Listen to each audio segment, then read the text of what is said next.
Olá, colegas de trabalho, professores presenciais. Sejam bem-vindos a mais uma aula do nosso projeto de vida. E eu espero, como sempre, que a gente troque muitas informações e que seja uma aula bem animada. E o que a gente vai ver na nossa aula de hoje? Vamos lá? O nosso objeto de conhecimento vai ser família e comunidade. E o detalhamento, convivência familiar e a influência do território na formação da identidade.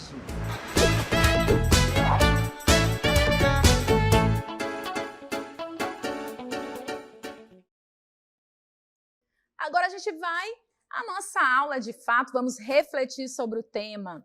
E na aula anterior nós vimos o eu, como nós somos, quais são as nossas qualidades, pontos a gente deve melhorar, mas a gente sabe que nós somos animais do bando, nós dependemos dos outros para a nossa sobrevivência. E estamos inseridos em várias comunidades, em vários grupos, por escolha própria ou não. Tem alguns grupos que a gente não escolheu estar lá, mas nós estamos. Como, por exemplo, a família. A gente já nasce inserido numa família. Quer dizer, era para ser assim, de fato. Nem todo mundo tem essa sorte, infelizmente. Mas, enfim, esses grupos que a gente está inserido, eles também vão dizer muito sobre quem a gente é, sobre o nosso futuro, certo? E é por isso que a gente vai começar a nossa aula entendendo primeiro o que é uma comunidade.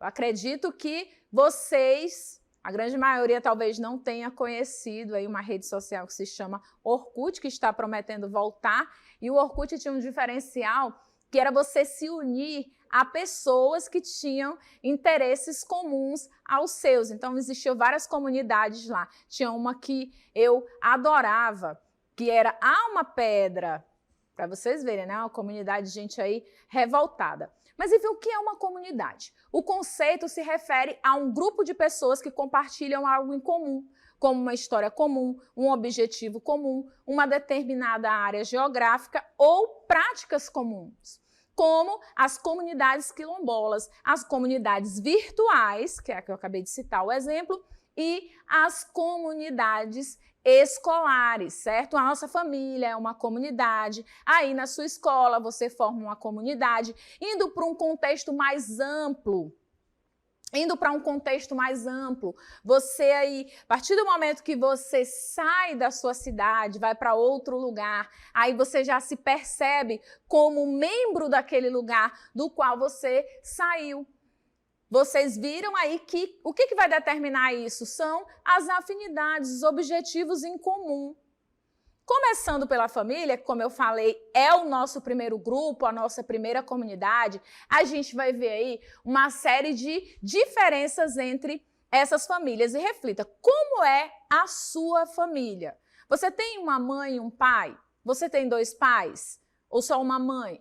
Ou duas mães? Ou avó, avô e tio? Nós temos aí vários modelos de família. Existem aí diversas conjunturas que unem as pessoas. Nem sempre as pessoas convivem ali com o pai, a mãe, aquela família, aquele modelo tradicional de família. Existem várias conjunturas que levam as pessoas a formar grupos diferentes e nem por isso eles deixam de ser família, porque o que vai determinar isso são os laços afetivos, é a identificação com o grupo, certo? E também, no caso da família, a necessidade que é suprida, que é a nossa necessidade de sobrevivência. E aí, reforçando o que eu falei, a gente vai ver que a família é essa nossa primeira comunidade. Vamos lá? Ela possui um papel fundamental na formação de valores culturais, éticos, morais e espirituais. Nesse sentido, cabe perguntar: quanto da sua família há em você? Como é que funciona isso na prática? A gente vai ver que, normalmente, não é uma regra, não é um caso fechado, mas normalmente a gente vai ver que as pessoas elas seguem a religião da família. Os filhos, as filhas têm a tendência também de torcer para o mesmo time de futebol do pai. É claro que as diferenças entre as gerações causam até diversos conflitos entre pais e filhos, isso é muito comum. Mas no mais, se você dá uma olhadinha, assim, se você se distancia um pouco e para pensar em quem você vai conseguir certamente identificar muito da sua família em você. É a primeira educação que a gente recebe. Como, por exemplo, aqui na nossa imagem, que a gente tem o pai e a filha com essa camisa da seleção brasileira que representa um time. Eu tinha solicitado, gente, uma camisa aqui do Corinthians, mas aí eu acho que o pessoal lá da edição devia ser flamenguista, vascaíno, aí eles colocaram aqui do Brasil para ficar neutro.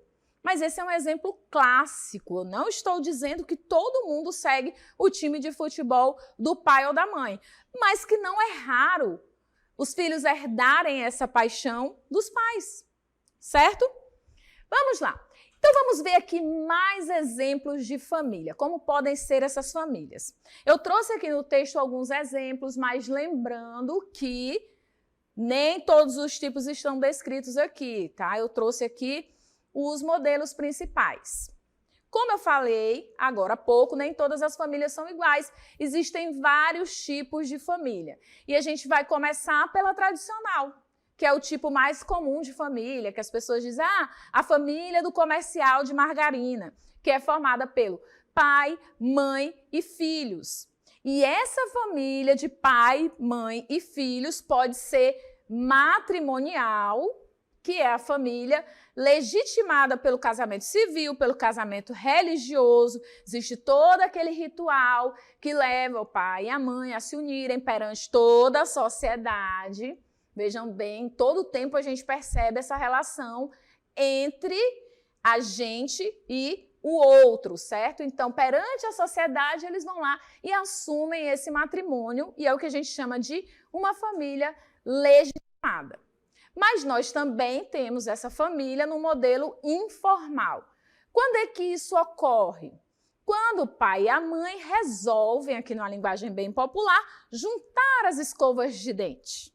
E eles não necessariamente casam no cartório, casam na igreja, porém, eles têm aí um relacionamento, um padrão de família, pai, mãe e filhos. No entanto, o que vai faltar?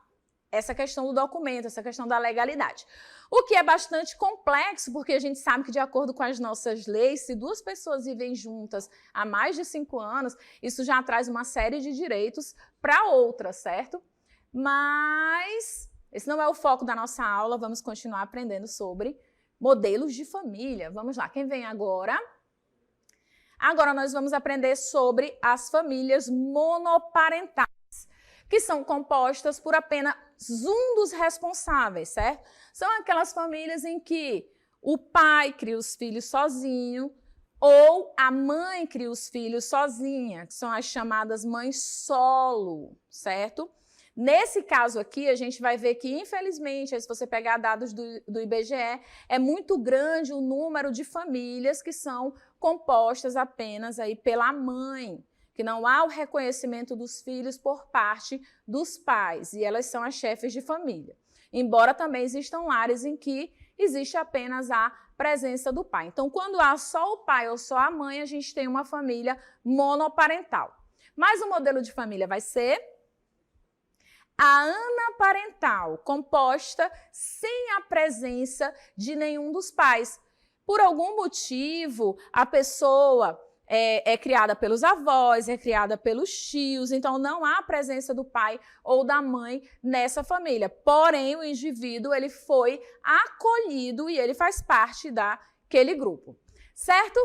Então vamos aí continuar aprendendo sobre família e qual é a importância dessa família para a construção do nosso projeto de vida. Vamos lá? A construção do nosso projeto de vida envolve as relações que são estabelecidas ao longo do tempo, em diversas etapas da vida. A gente vê que os nossos grupos, eles vão mudando de acordo com a nossa idade, de acordo com os nossos interesses, certo? O número e os tipos de grupo com os quais nos relacionamos variam de acordo com as peculiaridades familiares e individuais. O que isso significa na prática? que se a sua família, por exemplo, for uma família evangélica, normalmente você vai fazer parte de algum grupo ligado à igreja, como, por exemplo, a escola bíblica dominical, que a maioria dos jovens evangélicos frequenta, certo? Se você nasce em uma comunidade quilombola, você vai fazer parte de um grupo quilombola e você tem uma identificação étnica. Assim como os indígenas que nascem dentro de uma comunidade. Vamos ver mais exemplos de grupos aí. Temos também as bandas, muitos jovens formam bandas de rock, bandas de forró, de acordo com o seu gosto musical, com as suas companhias. Temos grupos de dança, olha aí, principalmente pessoal aí de Parintins, de Manacapuru, existem muitos grupos de dança. Temos os times de futebol, que também vão unir as pessoas, os times de vôlei, enfim, vários grupos de acordo com o quê? De acordo com o local em que você vive, de acordo com o seu interesse, de acordo com as características da sua família. E o que a gente quer colocar aqui? Vamos ver aqui um exemplo de grupo do meu lado. E o que a gente quer colocar com esses grupos? É que o que você é, como você vê o mundo, vai ter muita influência dos grupos dos quais você faz parte. Você é a mistura de todos os lugares que você frequenta, de todas as pessoas com as quais você convive. E isso, é claro, vai determinar o seu olhar sobre o mundo e, consequentemente, vai influenciar na construção do seu projeto de vida. Lembrando, tá, gente, que o projeto de vida ele existe para você se identificar, para você se conhecer, para você planejar o seu futuro. E você pode fazer esse planejamento pautado aí em vários sonhos, certo? Em vários projetos. Não há um modelo estanque, não há um modelo engessado. O que a gente está procurando aqui é fazer você se conhecer para poder construir um projeto de vida que te traga sucesso e que te traga felicidade e satisfação. Prosseguindo, vamos ver aí. Há quem defenda que somos a média das 5 pessoas com as quais mais convivemos. Embora essa afirmação não seja comprovada cientificamente, é perceptível que somos influenciados pelo nosso meio. A família e os grupos com os quais convivemos são importantes para a formação da nossa identidade. Mas é claro que esse não é um fator determinante, tá, gente? Não é porque a família segue, por exemplo, determinada religião, toma determinadas atitudes que são consideradas aí impróprias, por exemplo, não vou me aprofundar nesse assunto, que todos os membros daquela família têm que seguir aquele padrão de comportamento, certo? Isso não é um fator determinante. Agora, o que acontece? Tem, sim, grande influência sobre a nossa vida. É tanto que olhem aqui para mim. Quantas vezes aí os jovens não têm esse enfrentamento com os pais? A questão das companhias. Escolha melhor suas companhias, meu filho. Vejam bem que até existe um versículo bíblico que diz, eu não vou falar aqui fielmente, mas que as más companhias elas vão corromper os bons costumes. Então, o que significa? Que milenarmente o homem já sabe dessa influência dos grupos sobre o indivíduo. O quanto as pessoas que a gente convive, elas vão ter aí sim um fator de influência nas nossas escolhas, na nossa forma de pensar. Então, por isso, gente, é importante que a gente escolha bem com quem a gente vai aí compartilhar o nosso tempo, compartilhar as nossas ideias, compartilhar os nossos sonhos. Certinho? Então, vamos continuar aprendendo aqui sobre essas companhias. O processo de formação da sua identidade pode se prolongar por toda a vida ou se fixar em valores estabelecidos ainda na adolescência. Vamos lá, vamos conversar sobre identidade. O que é a identidade? A identidade, gente, é aquilo que faz eu me reconhecer como Isabel. E é um fator complexo, por quê? Porque eu sou Isabel, que me reconheço enquanto uma mulher negra, pelos meus traços físicos, me reconheço enquanto nordestina, professora de história e uma série de fatores que vão compor aí a minha identidade. E notem como isso tem muito a ver com o grupo que me cerca. E é importante a gente pensar sobre a identidade, porque nós temos que identificar, reconhecer e ter orgulho dessa identidade. Você não pode ter vergonha da sua origem, vergonha do seu tom da pele, vergonha de onde você veio, vergonha das coisas que fazem você ser você. E para evitar isso, é preciso que a gente leia, é preciso que a gente estude, é preciso que a gente conheça. Esse também é um dos papéis do nosso projeto de vida, fazer você se conhecer, não só como indivíduo, mas nesse conjunto, nesse todo aí, dentro do seu grupo, dentro da sua comunidade. E a gente sabe que, a partir do momento que eu estou em um grupo, nós vamos ter que lidar com a incrível, difícil, polêmica arte da convivência. Vamos lá? E a convivência? Conviver é uma arte, às vezes prazerosa, às vezes difícil. Nem sempre podemos escolher com quem conviver, de forma que nos vemos em situações em que devemos administrar as diferenças, o que nem sempre é uma tarefa fácil. Diferenças religiosas, ligadas a opiniões políticas, torcidas rivais, discussões triviais, não raramente acabam em tragédias. O que fazer? Olha só, gente, parece brincadeira, mas se vocês derem um Google aí, vocês vão ver duas vizinhas que brigaram e uma acabou matando a outra porque uma delas corrigiu um erro de português. A discussão chegou em um nível que uma sentiu tanto ódio que matou a outra. Gente, a convivência é difícil, é um dos nossos maiores desafios do cotidiano. Eu costumo sempre dividir as minhas turmas em grupo, principalmente quando eu estou trabalhando ali com o 6º ano. E eu não deixo eles se escolherem. Eu vou lá e digo fulano com cicrano, com beltrano e tal, e tal, e tal, e divido. Gente, mas é batata, porque eu já faço isso propositadamente. É batata. Toda vez que terminei de dividir os grupos, lá vem o beltrano. Professora, eu não quero trabalhar com cicrano. Vou mudar de grupo ou vou fazer o meu trabalho sozinho. Aí eu olho bem no olho dele e digo, fulano, o trabalho é em grupo, você não vai fazer sozinho. E você vai fazer com cicrano sim, porque na vida você não vai conviver só com quem você quer. Você vai ser obrigado a conviver com várias pessoas com opiniões diferentes da sua, um jeito de pensar diferente do seu, um jeito de viver diferente do seu, e você vai ter que dividir o mesmo espaço com elas. Então, por isso, você não vai mudar de grupo, vai fazer o seu trabalho e vai ficar sem nota. Eu já estou trazendo aí para ele essa reflexão, certo? É claro que lá no meu cotidiano, lá na minha casa, eu levo quem eu quero, gente. Eu convido os meus amigos. Mas não é assim, por exemplo, quando você vai para a escola, quando você vai para o trabalho, você já não tem esse direito de escolher as pessoas com as quais você vai conviver no trânsito, enfim, nos mais diversos lugares. E você vai ter que exercitar a arte da convivência.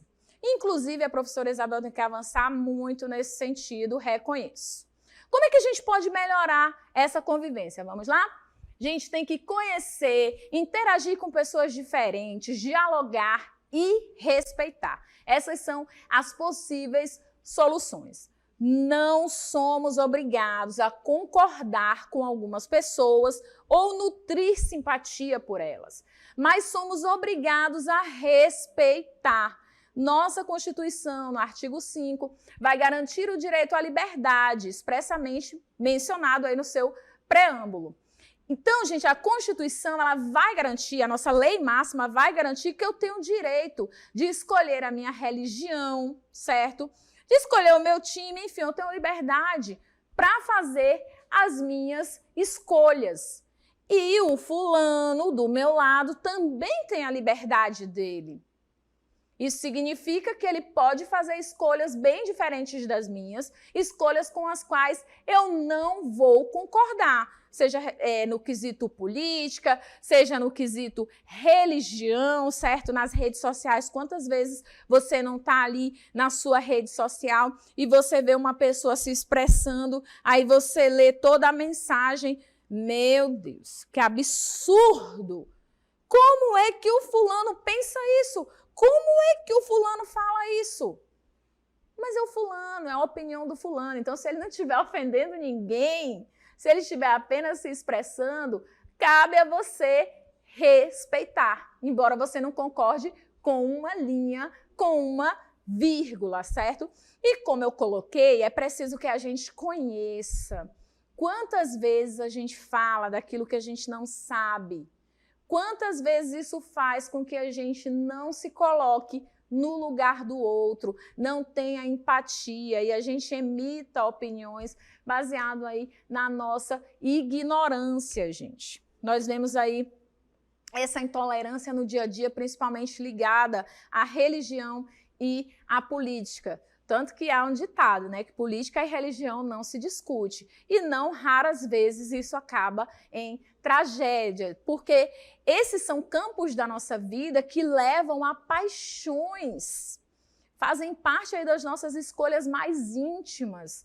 Por isso que acabam por despertar essas contendas. É preciso que a gente entenda ao máximo possível o posicionamento do outro, escute, tente entender para a gente manter os nossos posicionamentos, é claro, né? Ou repensar, se for o caso, a gente está sempre aí em constante aprendizado, em constante mudança, mas é preciso que a gente se incline a isso para que a gente estabeleça uma boa convivência. Continuando as nossas ideias. No entanto, o que a gente vê? A gente vê aí diariamente episódios de violência ligados ao ódio extremo, ocasionado pela não aceitação das diferenças, conhecido como intolerância. O que é a intolerância? É uma atitude mental caracterizada pela falta de habilidade ou vontade em reconhecer e respeitar diferenças em crenças e opiniões. Gente, existe um campo da ciência, uma ciência, né, que se chama antropologia cultural. E a antropologia cultural, ela estuda o homem em sociedade. E um desses antropólogos, chamado Roque de Barros Laraia, ele tem uma teoria muito interessante. Ele diz que todos nós, seres humanos, somos uma espécie de celular. E nós somos equipados para receber 1000 chips. No entanto, a gente recebe apenas um. Além desse chipzinho, a gente tem aí uma lente.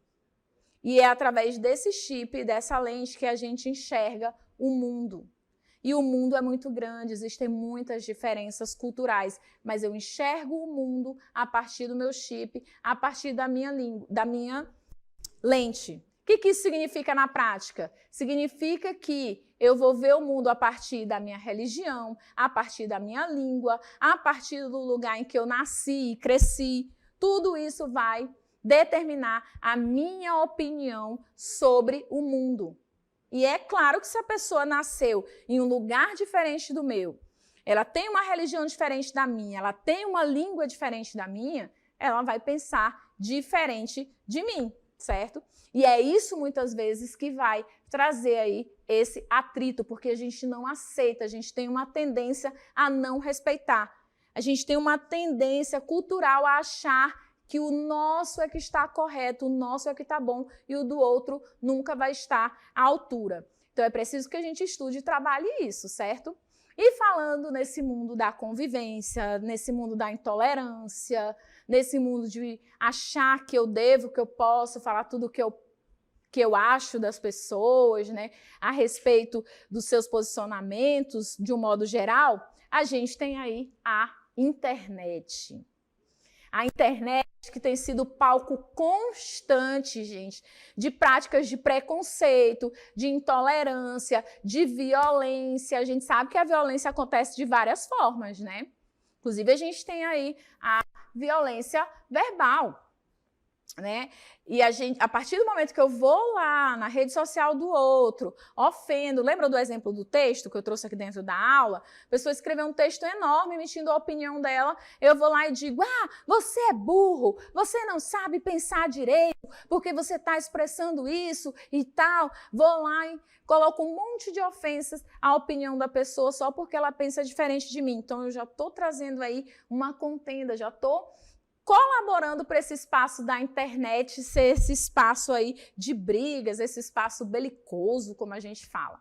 Vamos lá. E um dos fatores que faz a internet ser um dos principais palcos aí desses constantes preconceitos vindo à tona é que as pessoas têm a sensação de estar protegidas do olhar do outro.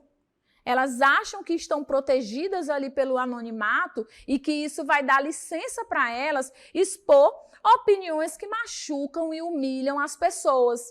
Principalmente, gente, aquelas ligadas a grupos étnicos ou comunidades que estão fora dos padrões normativos de comportamento. Como é que se dá isso, professora? Vamos lá, vamos ver aqui os padrões normativos. Padrões normativos de sexualidade. Homem, mulher, certo? Então, a gente sabe que existem pessoas que têm aí escolhas diferentes, né? Normalmente, essas pessoas, ao se colocarem, ao expor a sua orientação sexual, elas são alvo de ofensas nas redes sociais, no cotidiano, enfim, mas principalmente nas redes sociais, né? Outro caso, por exemplo, nós sabemos que nós temos aí os padrões de beleza. Então, quando uma mulher está fora daqueles padrões de beleza, por exemplo, um homem também está fora desses padrões de beleza e ele coloca fotos nas redes sociais, fotos de biquíni, fotos de sunga, fotos ali de bem com seu próprio corpo, né? Uma foto que ele achou bonita, embora o outro não ache, muitas pessoas acham que tem a licença de ir lá e realizar uma série de ofensas para aquela pessoa. E qual é o motivo? Ele está fora dos padrões, ele devia querer se jogar da ponte e não está ali fazendo fotos e colocando na internet. Então, as pessoas têm uma tendência a não aceitar e a criticar essas pessoas que estão fora dos padrões. E sabe o que é mais incrível? É que muitas vezes as pessoas que criticam também não estão dentro desses padrões. Porque especialmente os padrões de beleza, eles são quase inalcançáveis, gente. Certo? E a gente está falando aqui de convivência, a gente está falando da importância do meu grupo, na formação do eu, que eu tenho que escolher bem as pessoas com as quais eu vou conviver, com as quais eu vou dividir a minha vida, e que nem sempre eu posso escolher essas pessoas com as quais eu vou conviver, então eu tenho que aprender a exercitar a minha tolerância, certo? E o que a gente tira disso tudo? Qual seria aí o resumo do que a gente está expondo até agora? Vamos lá? Agir com cidadania, valorizando a dignidade humana, é um dos caminhos para a construção de uma sociedade mais harmônica. Gente, nós precisamos de harmonia. Existe uma frase bem batida que fala que o direito do outro começa onde termina o meu. É importante a gente pensar nisso, pensar nos limites, pensar no que eu estou falando. É muito comum a gente ofender as pessoas sem a intenção, né, em algumas vezes, mas é importante que você reconheça, poxa, fulano, que pena que eu te magoei, eu não tive essa intenção, me desculpe, por favor, eu não vou repetir, porque isso é respeito. A partir do momento que o outro está falando que aquilo machuca, você tem que entender que se não machuca, você machuca o outro, que cada um de nós, mais uma vez usando frases batidas, cada um de nós é um universo. E esse universo precisa ser respeitado para que a gente chegue aí a uma convivência harmônica, certo? Lembrando que tudo isso faz parte da construção do seu eu, desse seu eu que está buscando aqui um caminho de plena realização com o nosso projeto de vida. Por último, eu quero dizer que é sempre um prazer enorme estar aqui com vocês, já estou ansiosa para o nosso próximo momento de aula. Um beijo grande para todos e até a próxima, se Deus quiser.